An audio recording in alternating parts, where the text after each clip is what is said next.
because I never probably would never would have thought of that. So that's just where I come from too. Sure. All right, thanks.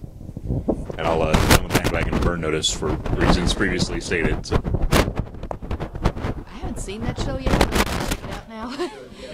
Really For me, I grew up on James Bond. Okay. But my thing is there's not really that many really good female role models in this. Because I haven't seen that new movie coming out that's out, but I want to see something with more women, but sort of like a female James Bond. Huh, okay. Which of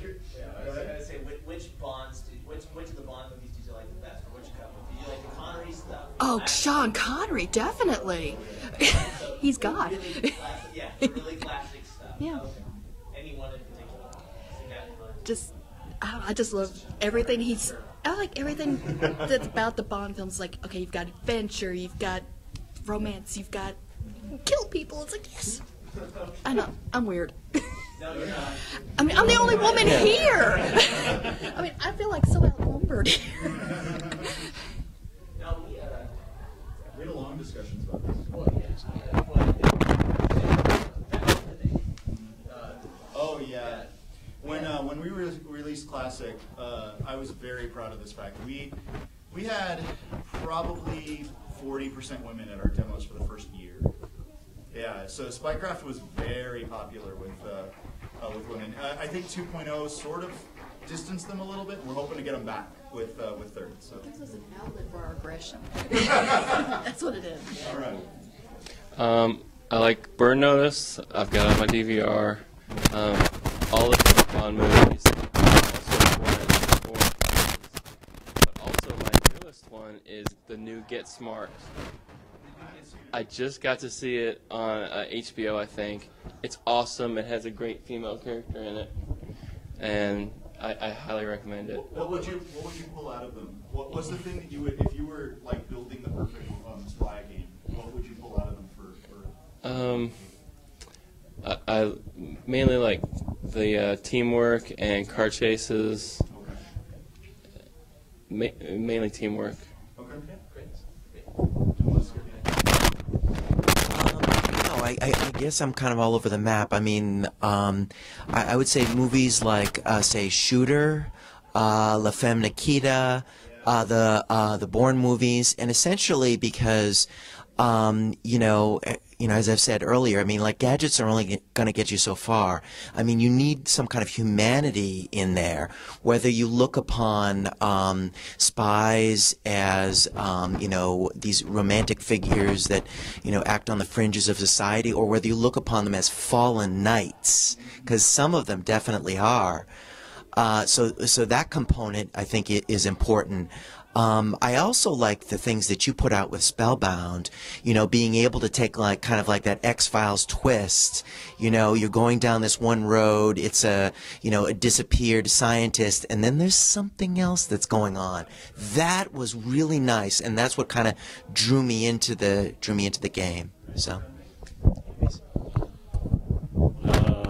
I also like Burn Notice. But one RPG product I really enjoyed was the James Bond RPG. If you like James Bond, it's really good source information. It has all the minor characters. Sergeant Pepper's described in detail in his backstory. There's just a lot of stuff with that. One of the things, I guess, it's been a long time since I ever played it.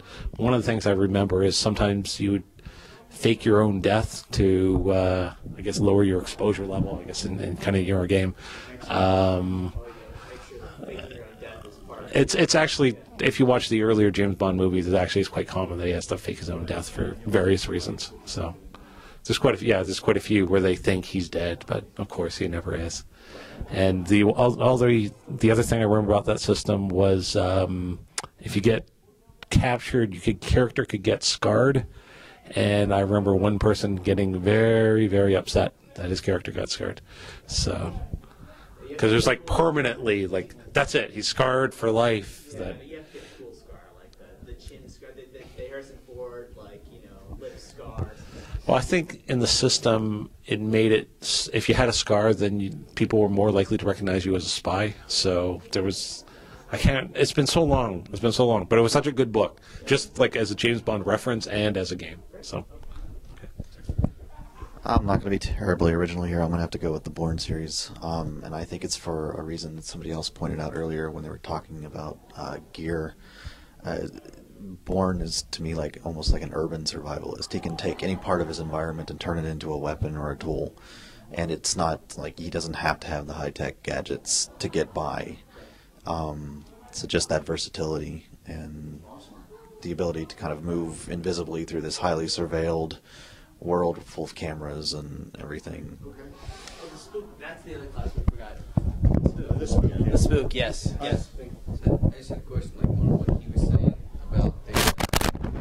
I was trying to remember what you were saying. The second thing, and yeah, it was, and the second thing you were saying about it. Being scarred? Yeah, being scarred. You remember that movie, Mr. and Mrs. Smith? Where they're sitting there and they're talking about, she's like, yeah, I have only partial hearing here from a grenade going off. Right.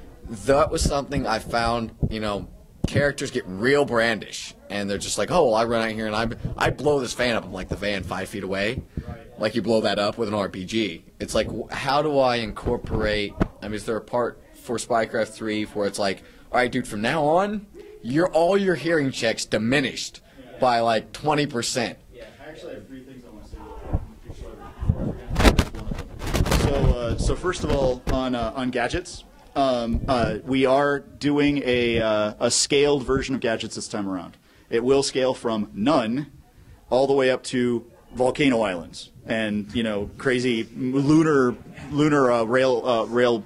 Laser. Yeah. I call it the Ellen Parsons Project. Yeah. So you will be able to turn gadgets off, and you will be able to shuffle them around so that they're not as prevalent. Another thing on Burn Notice, just so you know, Alex and I actually had at least an hour-and-a-half discussion on how to stat out all 3 characters. We figured out that Fee is a commando. We figured out that Sam is a fixer.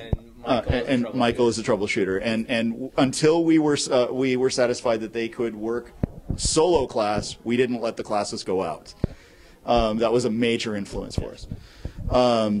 And the other one is scars, which is a bigger topic. So when we started working on Spycraft 3rd, one of the most important things for me was making sure that we got inside what it is to be a spy. I think we touched on it pretty well with first edition. Second edition didn't leave a lot of room for it because we were doing so many other things.